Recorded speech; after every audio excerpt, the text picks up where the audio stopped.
Since 2021, I have spent over 1,000 hours solo traveling across 41 different countries, experiencing both the highs and lows that come with traveling alone. I will save you the 1,000 hours of sheer experience and hard moments I've had, and have condensed all of these learnings in 10 minutes. We'll cover 4 main pillars: mindset, budget, planning, and the experience itself.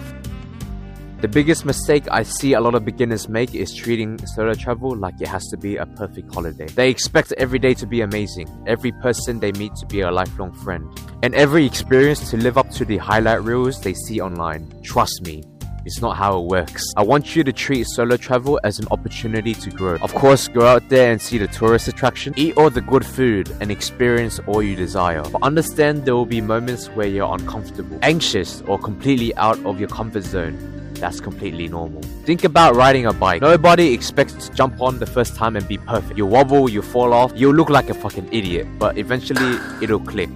And solo travel is exactly the same. I can guarantee you 100% that every solo traveler has experienced these same emotions. I definitely did. I remember landing in a new country thinking, did I actually make the right decision coming out alone? But every time I pushed through those moments, they became the most memorable experiences I've ever had on those trips. So before you even book your first flight, change your expectation. Don't chase a perfect trip. Chase a trip where you come home with great memories, maybe a few mistakes, and a version of yourself that's more confident than you left off at. And besides, you'll do something 85% of men will never do in their lifetime. So stand proud.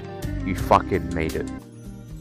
Now, I know money is probably the biggest reason why a lot of guys will never solo travel. And honestly, it's a fair concern. To give you a rough idea, Japan cost me around 4,500 Australian dollars for 10 days. Bali was about $2,000 for 10 days as well. And Europe cost me around $6,000 for 21 days. So I spent well over $10,000 in total. Let me explain why those numbers were so high. Half of those costs came from me making dumbass mistakes.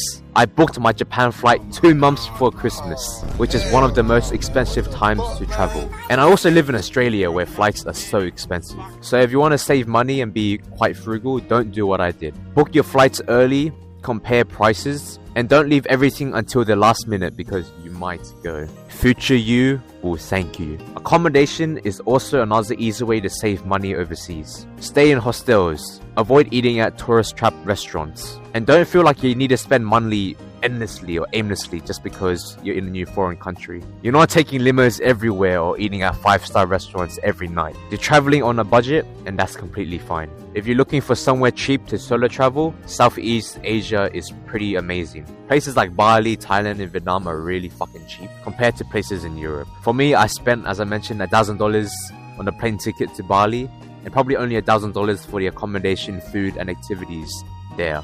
So it was well fucking worth it. The point is, solo travel does not have to be expensive. Most people write this off before they even try. But if you're smart with your flights, your accommodation, and your money, it's way more affordable than you think.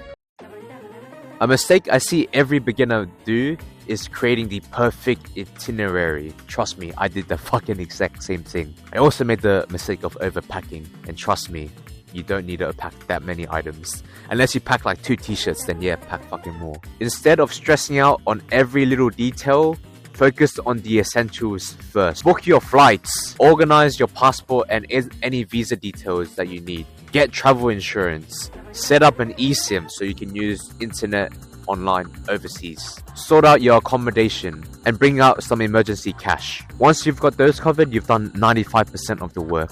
The more you overthink everything before your trip, the more that you'll overcomplicate it before even actually going there. And when you land, you realize, damn, it was easier than I thought it was. With your trip, have a rough outline for everything instead of planning for every hour. For example, when I went to Japan, I did 5 days in Tokyo, 3 days in Kyoto, and 2 days in Osaka. That was enough for me to know where I'm going and turn it into a holiday rather than a military timetable. Leave room for spontaneity because the random moments always become the best moment. Think of them as side quests in video games. If an opportunity pops off and your first thoughts are like, should I do it for the plot?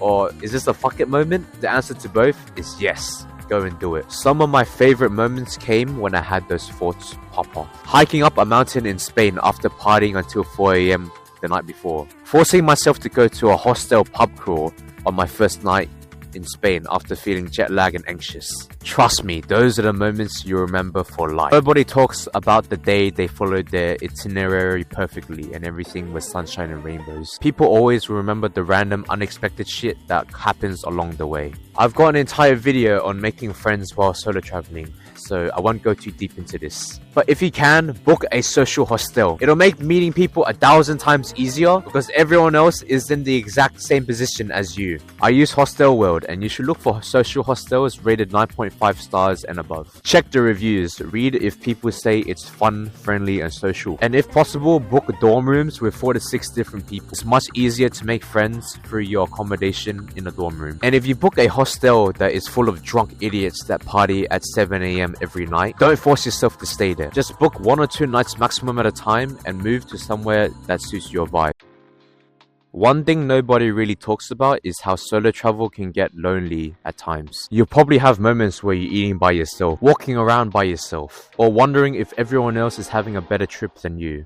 Trust me, I've been there too. But being alone doesn't automatically mean your trip sucks or that solo travel isn't for you. You actually learn to enjoy your own company, which is something most people will never get to do in their life. That being said, if you're feeling lonely for days, don't just sit in your accommodation waiting for someone to magically knock on your door. Go on a walking tour, book an activity on an app called Klook, join a hostel event, or simply start talking to other people. Sometimes one conversation can completely change the rest of your trip. I also learned you can have too much socializing. When I was in Europe, I stayed at a party hostel in Spain for 7 days straight. By the time I got to Prague the following day, I was completely burnt out. And I shot myself in the foot by booking it for 3 days more in a dorm room with 10 people. So if you're an ambivert like me, find balance. Have days where you're out meeting people, but also give some time to chill out and relax when you need to. Making friends is way easier than you think it is. Everyone's away from home. Most people are traveling solo, and everyone is hoping someone starts a conversation with them.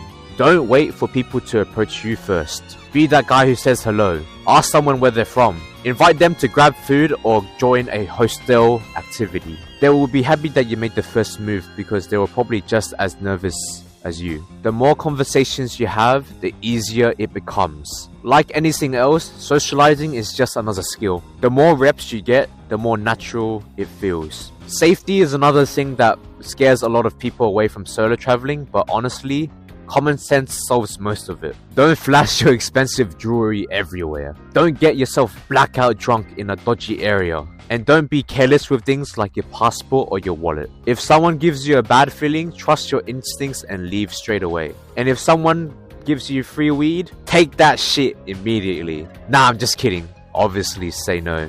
One thing that I was scared of before going to Bali was methanol poisoning. There were a couple cases surrounding it and it genuinely made me paranoid and shit myself, but I used common sense and of course I got out of it alive, hearing well. But before you go to any country, research any issues or safety concerns surrounding the country you're going to. It'll make you feel better and well prepared. Just don't go overboard with researching it, however. If you spend weeks looking into horror stories before your trip, it'll make you more paranoid than you need to be. Do the ample amount of research you need to do and go on that trip.